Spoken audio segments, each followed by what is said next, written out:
So back up here, finally getting back to this, take out all the busted. There was only one good. Here's one busted one right there. Get into it. It's really rusted, as you can see.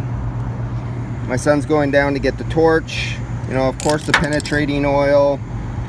Gonna try to reverse takeout screw the other one. If you can see that hole over there, I just conceptually kept on stepping up the bits, and I'll be rethreading that most likely, because I don't think I could get the threads out there. They're rusted in, they're really good. That's this guy right there. I just could not get that out nice and clean. So threading that and add another one.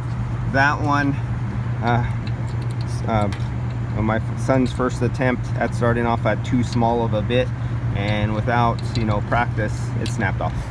So that one, don't know about that one, but 3's a charm.